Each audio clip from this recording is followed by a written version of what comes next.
Hello and welcome back to the Virtual Energy Forum. I want to thank you for staying with us and being with us for the last couple of days. Is there too much uncertainty to factor in climate change in your investment decisions? But it sounds like it's factored into every decision you're making. It is.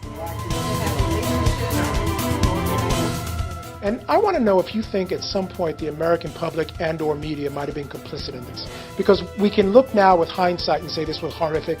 The U.S. State Department says President Obama will seriously consider any requests made by President Abbas and the Arab League, who has killed 9 people and seriously wounded 2 others.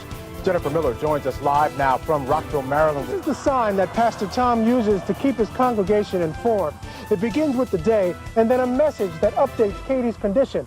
And it all began with a very simple... A sore leg kept Santana Moss out of practice this afternoon, but the team's #1 receiver is expected to play on Thursday. You know, it's game 3. Is it too early for a do-or-die situation? No, it's not. Right? Well, there you have it. Skins head down to Houston. Let's hope we don't have a problem. And I have a very simple principle. Yes, principle. Overspray and mess up anything in the house. Here, a great day to run 26 miles to Tacoma Park, Maryland, and turn it in the journalism genre.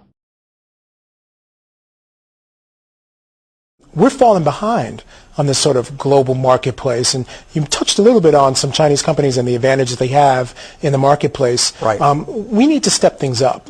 We're gonna get our rear ends really kicked here if we're not careful. One way or the other, no matter which way we go with our legislation, with our policymaking, there's going to be a carbon tax. Effectively.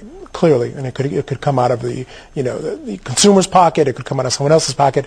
9 times out of 10, it comes out of the consumer's pocket. Ultimately, it comes out of there. But there is a flip side, and many proponents say, with the energy savings that you're going to be getting, it will offset what amounts to a carbon tax. How does that play into? I think that's true. You feel as though a lot of this is going to be driven by the private sector, meaning, there's been this debate of whether it's the public sector, private sector, who's going to push this forward. I seem to think, and it seems like you're saying, that a lot of private money is available, and it's going to be sort of a major force. I think it is. I think it'll be mostly. Does that come into question how much money there is? And I think it'll be mostly private money. And as we've seen in other sectors in our economy, we do need some sort of regulatory body to oversee certain activities, especially in something as important as power. Exactly. I want to remind our viewers that this is an interactive presentation, so please send your questions in. The questions are coming in already, so we do appreciate that for Chairman Kelleher. Chairman Kelleher, before we start taking some of the questions, plenty of them coming in, what is the nexus between climate change and electricity so that we can get a better understanding? Sure. Thanks for asking that question. There is a nexus, but I have to say I didn't understand it until about a year ago, and now I'm almost embarrassed to admit that. From your perspective, that was an important development, correct? Exactly. I mean, explain us why. In part because in the area of economic regulation, if our job is to protect the consumer from exploitation, prevent market power exercise, that duty is unchanged. That was the same duty we had in 1935. It's the same duty we have now.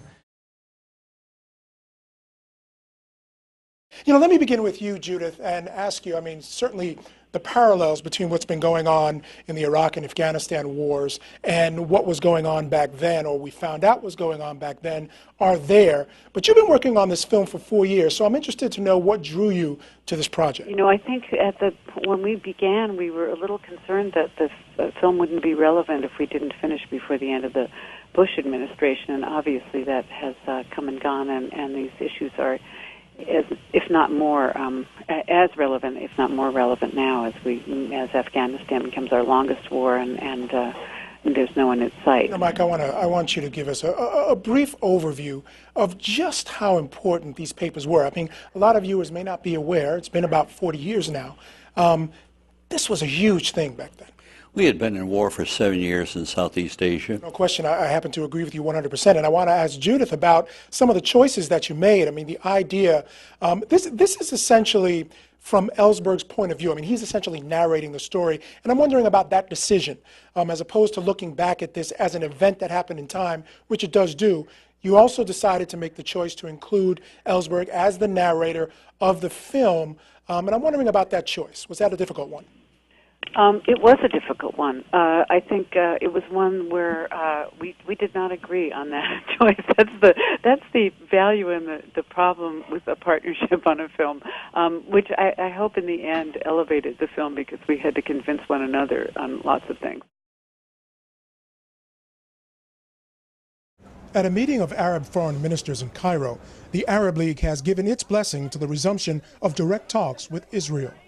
Arab leadership stressed that while they agree in principle to the immediate resumption of direct Israeli-Palestinian talks, certain conditions must first be met, among them written guarantees by the U.S. government. Moran Banai, director of Middle East Progress, says direct talks are likely. Well, the United States has an interest in the two parties getting to a peace agreement as well. And this administration specifically does because it was something that the president put out from day one as a priority and as important for U.S. national security. So they will do whatever they think they need to do. While the statement is a step in the right direction, many hurdles remain. I assure you that we are not of the intention to get into negotiations as before, without time frame, without reference, clear reference, and without monitoring at the same time, not only monitoring the negotiations or negotiating process, but monitoring what goes on in the occupied territories themselves. Earlier in the week, U.S. President Barack Obama sent a letter to the Palestinian President Mahmoud Abbas, which included unspecified guarantees. The Arab League answered with a letter of their own, seeking further clarifications, and agreed the final decision will rest with President Abbas.